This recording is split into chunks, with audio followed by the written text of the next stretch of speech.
উপর থেকে সব ফলগুলো পড়ে পড়ে আমাদের এই অবস্থা হয়ে যাচ্ছে। অবশ্য এই ফল এখন মোটেই খুব একটা সুস্বাদু নেই, বৃষ্টি হলেই না জামরুল ফলগুলো একটু জ্বলে জ্বলে খেতে হয়ে যায়। আমি দেখতে এসেছি, আলপনা দিয়ে আমাকে বললো আজকেও সাদা জবা গাছে, হ্যাঁ হ্যাঁ জানি, সব সাদা জবা গাছে গোলাপি হয়েছে। আপনাদের আগের দিনে কমেন্ট দেখলাম অনেকেরই এটা হয়। আসলে এটা যতদিন উপরে ছিল ততদিন এটাকে একটুখানি ওই দুয়োরানির মতো করে ট্রিট করা হতো অনেকেই। আমি আসলে তো জানতাম না, আমাকে জানালো একজন, তারপর আরও কয়েকজন বললো যে ঝিনু বাস্তু মানে যেটার মধ্যে তোরা আছিস এটা বাগানে পাঠিয়ে দে সাদা জবাটা। ওগুলো তো শুনলে অনেকে অনেক রকমভাবে মানে রিয়্যাক্ট করেন, তো সেই জন্য আসলে অত ডিটেলে বলতে চাই না। তো আমি এগুলো খুবই মানি, আমার নিজের জীবনের অভিজ্ঞতা থেকেই মানি। যে বাড়িতে ধরুন সাদা জবা আছে সে সব হচ্ছে, সব ফুল হচ্ছে, কিন্তু এই ধরুন গোলাপি জবা এখানে মুখ বাড়িয়ে আছে এত এত পরিমাণ, তো সেগুলো হচ্ছে, এই গাছ হচ্ছে, সব হচ্ছে, কিন্তু যখন সাদা জবা এত চেষ্টার পরেও হয় না তখন বাড়িতে একটু সমস্যা আছে বলে মনে করা হয় আর কি। তা সেটা বলেছিল যে ওটা বারান্দায় রাখিস না, হ্যাঁ ওই ফ্লোরটাতে তোরা থাকিস, ওটা বাইরে কোথাও পাঠিয়ে দে। তা আমার আর মন চাইছিল না, সে বারবার করে পাতা এরকম করে হাত দিয়ে দিয়ে বারবার করে বলতাম যে তুমি সাদার জন্য তোমায় পাঠিয়ে দিতে হচ্ছে, ছিলে তো সুন্দর, কোনো তো কিছু বুঝতে পারিনি, কিন্তু যখন একবার মাথায় ঢুকে গেল এরকম করে বলবার পর যখন নিচে পাঠিয়ে দিলাম, ও মা যেদিন পাঠিয়ে দিলাম তার পরের ফুলটাই যখন ফুটলো তখনই গোলাপি হয়ে ফোটাতে আমার মনে একটুখানি হয়েছিল যে হারে এটা সাদা বলে পাঠিয়ে দিলাম গোলাপি হলো। তারপর মন থেকে চাইছে যে এটাকে নিয়ে আসি আবার। আপনাদেরকে আগের দিনে যেটা হয়েছিল যে দেখাতে পারিনি, আলপনাদি ভুল করে তুলে ফেলেছিল, আজকে আবার এই যে এটা হচ্ছে সাদা জবা, এই যে এখানে গোলাপি ফুটেছে, এই যে গোলাপি ফুটেছে, আর ওইটা হচ্ছে সাদা, এখনও কড়িটা সাদাই আছে, বুঝতে পারছেন তো। তবে এটা খুব কমন, সবাই বলছেন যে অনেকেরই হয়, অনেকের বাড়িতেই এটা হয়, আমার এটা আগে কখনো হয়নি। এই পাঠিয়ে দেওয়ার পরপরই যখন এই জিনিসটা হলো তখন আমার মনটা খারাপ হলো বড়, যে আমার মনে হতে শুরু করলো যে এত এফোর্ট দিচ্ছে গাছটা করে, মনে হয়েছিল তখন অনেক রকমের কথা। তারপর মনে হলো থাক, এটা বাইরে পাঠিয়ে দিয়েছি, বাইরেই থাকুক, তুই না ওপরে নিয়ে গেলেও হয়। গাছ ভালোবাসি তো, গাছের মধ্যে আমি অনেক রকম অনেক কিছু খুঁজে পাই, সেটাই কথা। যাই হোক, এখন আপাতত আমার এই যে 1000 পেটাল, সেটা হাজার একটা পাতা দেখা দিচ্ছে, কিন্তু নতুন থেকে গোড়া থেকে পাতা যে খুব বেশি তা না, ওই যে 3টে ছেঁড়া ছেঁড়া পাতা, এত বৃষ্টি পড়ছে কি করে আর হবে। এইটাতে বেশ সুন্দর কুঁড়ি টুড়ি আসছে, এটা হচ্ছে কী বলে হোয়াইট পিওনি, এটাতেও ভালো আসছে। বাকিগুলোর পারফরমেন্স মোটেই খুব একটা সুবিধের নয়, কিন্তু আপাতত আমি ওখানে দেখতে এলাম হচ্ছে ওই গাছটা প্লাস এই জবা, এই বা কম কি, তাই না? এটা অবশ্য আমার উপরে আছে, কিন্তু মিলিবাগ হয়েছে ভীষণ, মিলিবাগের জন্য গাছটা খারাপ হয়ে যাচ্ছে। এই জবা সব মিলিয়ে মিশিয়ে একেবারে দারুণ অবস্থা। আজকে গুরুতর বৃষ্টি হওয়ার তো সম্ভাবনা আছে, মানে অতি ভারী বৃষ্টির সম্ভাবনা, কিন্তু এখনো পর্যন্ত অতি ভারী তার কিছু লক্ষণ দেখতে পাচ্ছি না। জল নেই, এটা মিউনিসিপ্যালিটির কল, জল চলে গেছে, ওখান থেকে একটু পা ধুয়ে তবে ঘরে যেতে হবে। তো অতি ভারী তেমন কিছু বুঝতে পারছি না, পড়বে হয়তো, বা আকাশ তো খুবই খারাপ, যখন তখন নামতে পারে। জিলিংয়ে, কালিম্পংয়ে, ডুয়ার্সে, সমতলে, মানে আমাদের এই, হ্যাঁ হ্যাঁ দেখলাম, খুব সুন্দর হয়েছে। কালকে বোধহয় সাদাও একটা ফুটবে। হুম, সব, হ্যাঁ একই ডালে। প্রচুর পরিমাণে বৃষ্টি হওয়ার কথা শিলিগুড়িতেও, হবে মনে হচ্ছে। অন্যদিনের তুলনায় অবশ্য মনে হচ্ছে না হবে, কিন্তু তাও যাই হোক, ঠিক আছে। এখন ওপরে মেলাগুলো কাজ, তারপর চা হবে গো। ফুলটা ওই দিন গোলাপি ফুলটা ছিঁড়ে ফেলে আমার মনে হচ্ছে আমি বুঝতে পারিনি যে গোলাপি গাছে, সাদা গাছে গোলাপি ফুল। হ্যাঁ ওই জন্য আমি বুঝতে পারিনি বলে ছিঁড়ে ফেলেছি। ছিঁড়ে ফেলে আমার মনে হচ্ছে দেখি তো এটা কি অন্যটা, নাহলে কেন হলো এখানে এরকম একই গাছে সাদা 3টা ছিঁড়েছি আর গোলাপি একটা, তারপর দেখি না অন্যটা হয়ে গেছে। আলপনা দি ওইখানে করে আসছে, ওই জন্য বললাম তোমাকে দাঁড়াও কয়েকদিন পরে দেখাচ্ছি। আলপনা দি কথা বলতে বলতে সেই পরিস্থিতিতে এমন ঢুকে যায় যে এখনো হাঁটু মুড়ে দেখাচ্ছিল যে কেমন করে সে দেখেছে। খুব ভালো লাগে আলপনা দি, মানে এত শীতের সাদা মাস্ট ক্যারেক্টার, জানেন তো। আমার ব্লগে বোধহয় সব থেকে স্বতঃস্ফূর্ত মানুষ সে আলপনা দি, বাকিরা একটু কনসিয়াস হয়ে যায় এত বছর পরে, কিন্তু আলপনা দির সামনে ক্যামেরা ধরলেও যা না ধরলেও তা, ও ওর মতোই দারুণ। মানে একই গাছে সাদা আর গোলাপি একসাথে ফুটলে ভালো হতো, তাই তো? ফুটবে ফুটবে, চিন্তা করছো কেন? আরে এতদিন ধরে এনেছি, কোনোদিনও গোলাপি ফুটেছে না? গত বছর তো সব সাদাই ফুটেছে, একটাও গোলাপি ফুটেছে। যেই নামিয়ে আনলাম সাথে সাথে গোলাপি দেওয়া হলো তখনই। আমিও তো আগেও তো কয়েকটা ফুটছে, তখন তো গোলাপি ফুটেনি। সেটাই তো বলছি, সেই জন্যই তো মনটা খারাপ হলো যে আহারে সাদা বলে নামিয়ে দিলাম। একটা ডালে 4টা গোলাপি ফুল ফুটেছে, দেখো। আমি তিনখানা না 4খানা ছিঁড়ে নিয়ে আসি। আরো কতগুলো আছে দেখো। ওটা তো সাদা বলেই নামিয়ে দিয়েছিলাম। 2 বছর ধরে তো ফুল ফুটছে। 3 বছর। 3 বছর গোলাপি তো ফুটেনি, এবছর দিয়ে 4 বছর। তো ওই একটা দিনে তো গোলাপি ফুটেনি, কারণ বাগানে নামানো হয়নি। বাগানে নামাতেই এই হচ্ছে আমার, তাই মনে হয়। ওইগুলোকে নামিয়ে দেখতে হবে তো ওইগুলো অন্য ফুল দেয় কিনা। এই হচ্ছে, বেশি লোভ করতে নেই, নামিয়ে দিতে হবে, বড্ড মিলিবাগ হয়েছে। এই জায়গাটা পুরো ফাঁকা হয়ে গেল, সব নিচে পাঠিয়ে দিতে হলো। এই দুটোতে ছিল গাছ, এ তো এত মিলিবাগ হয়ে গেছিল। আর বৃষ্টির জল এক অসাধারণ জিনিস, সে এক মানে অসাধারণ ঔষধিও বলা যেতে পারে গাছের জন্য। বৃষ্টির জল পড়লে গাছ চাঙ্গা হয়ে যাবে, কিচ্ছুটি লাগবে না। এইগুলো কালকে পরিষ্কার করতে হবে, এই ট্রেগুলো। তারপর বৃষ্টি বাদলা হলে পরে ওই গাছ চাঙ্গা হলে নিয়ে আসবো। এত বৃষ্টি এত কিছুই হলো না। হয়তো আশপাশে কোথাও হয়েছে, কিন্তু তেমন মেজর কোনো বৃষ্টির খবর কিন্তু নেই। মায়ের সাথে কথা হলো, মাও বললেন যে দিনহাটায় তেমন বৃষ্টি বাদলা হচ্ছে না। অথচ আজকে মানে হেভি, মানে এক্সট্রা হেভি রেনফল সেরকমও হবে সেটা বলেছিল। অবশ্য গোটা দিন এখনো যায়নি, তবে হলে হয়তো রাতের দিকে হবে। কিন্তু এইদিকে আকাশ আবার খানিক নীলের আভা দেখা যাচ্ছে। খুব যে সাংঘাতিক মেঘ আছে তা না, মেঘ নেই এটা না, তবে সাংঘাতিক কিছু আছে এমন ওটা নয়। কিন্তু নীল আকাশ দেখা যাচ্ছে। যে পরিমাণ বৃষ্টির কথা হয়েছে সেটা না হলেই ভালো। শিলিগুড়ি শহরেও বেশ কিছু জায়গা এত নিচু, সেখান থেকে এমনভাবে জল টল উঠে যাবে, ঘরে ঢুকে যাবে লোকের, বড় ভোগান্তি। তার থেকে না হওয়াই ভালো, অল্প বিস্তর বৃষ্টি হয় ভালো। কিন্তু যেটা পূর্বাভাস আছে সেটা থাকলে মানুষের যেমন অনেক কাজ মানুষ করে রাখে, এদের যেমন পূর্বাভাসের জন্য এদের তো ঘরে অনেক জায়গা থাকলেও এরা এখানেই মেলবে। কত জামা কাপড় মেলে দিয়েছে দেখুন তো, যদি বৃষ্টি হতো ওরা কীরকম মেলতে পারতো। তারপরে আমাদেরও কিছু কাজকর্ম ছিল, যেটা তো 3 দিন আগে থেকে বলছিল এই কটা দিন বেরোতে পারবেন না, খুব বৃষ্টি। সেজন্য আমরাও কিছু কাজকর্ম গুটিয়ে রেখেছি। সেটাও ঠিক যে সেজন্য কিছু কাজ গোটানো হয়েছে, এটাও যেমন একটা পজিটিভ দিক। দেখা যাক, সন্ধ্যে থেকে হয়তো বা নামবে। যারা নিয়মিত বন্ধু তারা তো জানেন বেশ কিছুদিন ধরে আমার সন্ধে বাতির নিয়মে খানিকটা বদল এসেছে। আমি একটা বিশেষ কাজ করছি, আমি একটা হাওয়ান টাইপের করছি, মানে যজ্ঞ বলা ভুল, আবার না বলারও কিছু নেই। ওই যজ্ঞর ধরন কিছুটা মিনি যজ্ঞ বলতে পারেন। সেটা চালিয়ে দিচ্ছি যে মন্ত্রটি, সেটা হচ্ছে নৃসিংহ কবচ। তো এখন কথাটা হচ্ছে যে আমি তো যেরকমভাবে করছি সেটা তো চোখের সামনেই আপনাদের আছে, কিন্তু এইটা আমি আমার দর্শক বন্ধুদের করতে বারণ করব। এটা আমি করছি মানেই আমি আপনাদের করতে বলছি এমনটা নয়। দেখুন বন্ধু, এটা না বিশেষ একটা উদ্দেশ্য নিয়ে করা। তো সেটা অবশ্যই সেটা শত্রুনাশ বলতে পারেন, তাছাড়া নজর দোষ বলতে পারেন, সব মিলিয়ে মিশিয়ে নেগেটিভিটি তাড়ানো। কিন্তু নেগেটিভিটি তাড়ানোর আরও কিন্তু অনেক রকম পদ্ধতি আছে। এটা একটু অ্যাডভান্স পদ্ধতি, এটা টানা করে যাওয়াটা একটু ডিফিকাল্ট হয় এই জন্যই যে আপনি একদিন করলেন, 2 দিন করলেন, তারপর থেকে টানা 7 দিন এটাকে কন্টিনিউ করা, মানে এটা একটা কঠিনতম কাজ। একটা লেথার্জি আসবে যে কিছুতেই করতে ইচ্ছে করবে না, এটা যেমন একটা ব্যাপার। জিনিসপত্র ফুরিয়ে যাবে। তাছাড়া আর যেটা হবে সেটা হচ্ছে কারোর একটা অসুস্থতা তৈরি হবে, যাতে করে আপনি এটা কন্টিনিউ যাতে করতে না পারেন। প্রথম 7 দিন করে ফেলার পর ব্যাপারটা একটু ইজি হয়ে যায়, এবং তারপর ধীরে ধীরে ব্যাপারটা একদম সহজ হয়ে যায়। কিন্তু প্রথম 7টা দিন যখন আপনাকে চালাতে হবে, তখন হতেই পারে এতে আপনার সন্তান অসুস্থ হয়ে গেল, হতেই পারে খুব প্রিয়জন অসুস্থ হয়ে গেল। আর এটা একটা শুধু যে শত্রুনাশ সেটা নয়, এটা একটা স্পিরিচুয়াল লাভও হয়। আধ্যাত্মিক উন্নতিটাই এক্ষেত্রে মুখ্য। সাথে সাথে কিছু জিনিস হয় যে মানুষ আধ্যাত্মিকভাবে উন্নত হয়, তার নজর লাগে না, তার পরিবারের শত্রু কমে যায়, এগুলো খুব স্বাভাবিকভাবেই হয়। কিন্তু প্রথম কাজটা কিন্তু স্পিরিচুয়াল লাভ, সেটা যে সবসময় উদ্দেশ্য হবে এমনটা কিন্তু নয়। যার ফলে আমি এটা করতে কিন্তু বারণ করব। কারণ যদি শত্রুনাশী বলেন, যদি নেগেটিভিটি তাড়ানোই বলেন, তাহলে এরকম অনেক পদ্ধতি আছে যেটা ভীষণ সহজ, এবং এ ধরনের ঝুঁকিও তাতে খুব একটা থাকে না। এবং এই ধরনের বিভিন্ন উপায় আমি আমার ব্লগে এর আগে বহুবার দেখিয়েছি।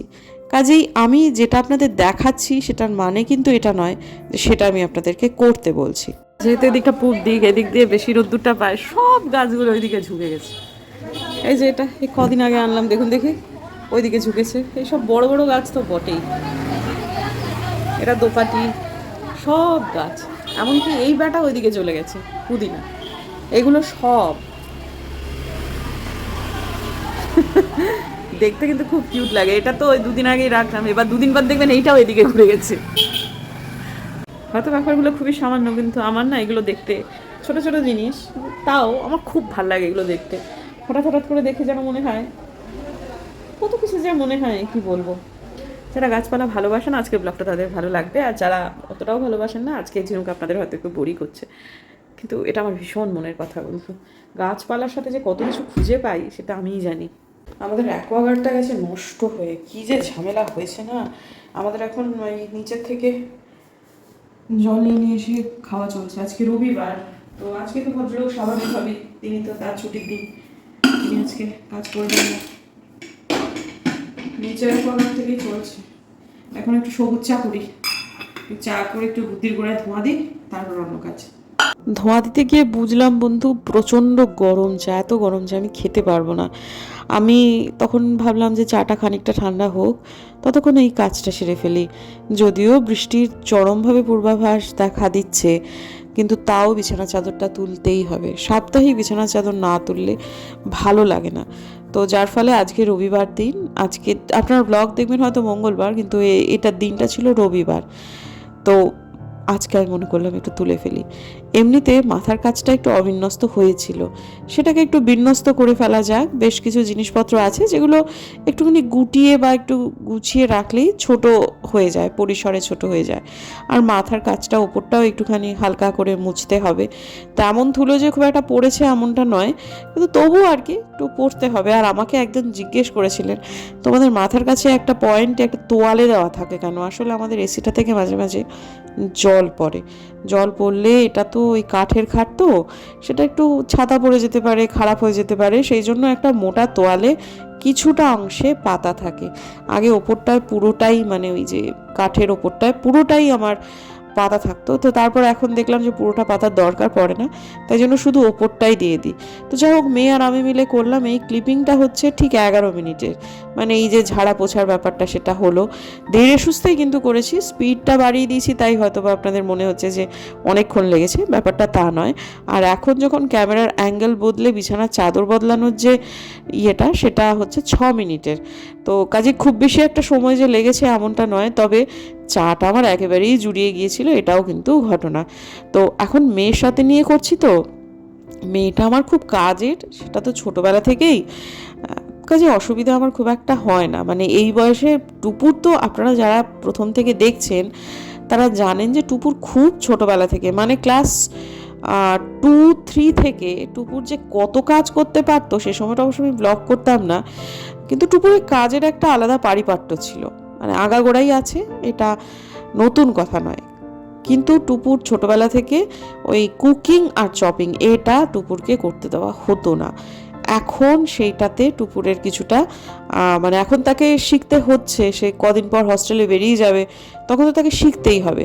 তো রান্নাটা সে টুকটুক টুকটুক করে শেখা শুরু করেছে। বেসিক কয়েকটা রান্না সে এখন করতে পারে। আসলে আমার শাশুড়ি মা এটা একদম অ্যালাউ করতেন না, তো যার ফলে আর সে, কিন্তু এখন তো কিছু করার নেই, এখন তাকে করতেই হবে। তো এমনিতে টুপুর সমস্ত কাজ করতে পারে। সেই ছোট যখন ও ক্লাস 6-এ পড়ে তখন থেকে তো আমি ব্লগ করছি, তখন তো আমার মানে একটা ব্লগের বোধহয় টাইটেলও হয়েছিল যে আমার 13 বছরের মেয়ে কেন সংসারের সব কাজ করতে পারে। তো যাই হোক, তখন মানে টুপুর ঘর ঝাড় দেওয়া, ঘর মোছা, কাপড় কাচা, বাসন মাজা, মানে ঘর পরিষ্কার রাখা সবটুকু করতো। হ্যাঁ, আমাদের বাড়িতে তো কর্মসহায়িকারা রয়েছে আলাদাই, কিন্তু ছোটোবেলা থেকে ওকে আমি সব কাজই শিখিয়েছি। কারণ আমার মনে হয়েছে যে ধরুন একটা কাজের লোক না আসলে যে বাচ্চা চোখে ধূত্রফুল দেখবে, যে মানুষ চোখে ধূত্রফুল দেখবে, তার বড় হওয়াটা সম্পূর্ণ নয়। মানে লেখাপড়ায় খুব ভালো কাজ করে সে, মানে অফিসে বা কাছারিতে কাজ করে ফাটিয়ে দিচ্ছে, কিন্তু ঘরের কাজে সে লবডঙ্কা, ওইটা মোটেই খুব একটা ভালো কথা নয়। আর এটা কন্যা সন্তান বলে নয় বন্ধু, আমার যদি আজকে পুত্র সন্তান হতো তাহলেও তাকে ঠিক আমি একইভাবে কাজ শেখাতাম। বিছানায় বসে খেতে নেই, কিন্তু বিছানাটা তো এত ভালো লাগছে বসে থাকতে, যে এখানে বসে বসেই আমি গ্রিন টিটা খাওয়া শুরু করে দিলাম। কারণ এখন এই মুহূর্তে বিছানা থেকে অন্য কোথাও যেতে ইচ্ছা করছে না। নতুন বিছানার চাদর পাতলে না ওই 2-3 দিন এই ব্যাপারটা, দুদিন মতো, আজকের দিনটা কালকের দিনটা, তারপর আবার পুরনো লাগবে। আর 7 দিনে একবার করে চেঞ্জ করলে তো খুব বেশি ভালো লাগে, পুরো ঘরটার লুকটাই চেঞ্জ হয়ে যায় মনে হয়। যাই হোক, অনেকেই দেখছি জিজ্ঞেস করছেন বিভিন্ন মাধ্যমে সোনম ওয়াংচু নিয়ে আমার কি বক্তব্য। আচ্ছা, আমার মেয়েটাও তো এখন একটু বড় হয়েছে। আমি যেটুকু বুঝতে পারছি, জেনজিদের এই ব্যাপারটা নিয়ে একটা খুব দৃঢ় মতামত তৈরি হয়েছে। বাবা মায়েদের মতামত যাই থাকুক না কেন, তাদের ভিন্ন, তাদের অবশ্যই একটা আলাদা মতামত তৈরি হয়েছে। তা আমার মেয়ে বেটি আমার পাশে বসে আছে, কোনো রকম কিন্তু নেই, মানে প্রস্তুতি নেই। আমি জাস্ট কথা বলা শুরু করে দিলাম, একদম মতামত জানতে চাইবো। কি রে, সোনম ওয়াংচু নিয়ে কি বক্তব্য তোমার? কিছু মানে একটু জোরে বলো।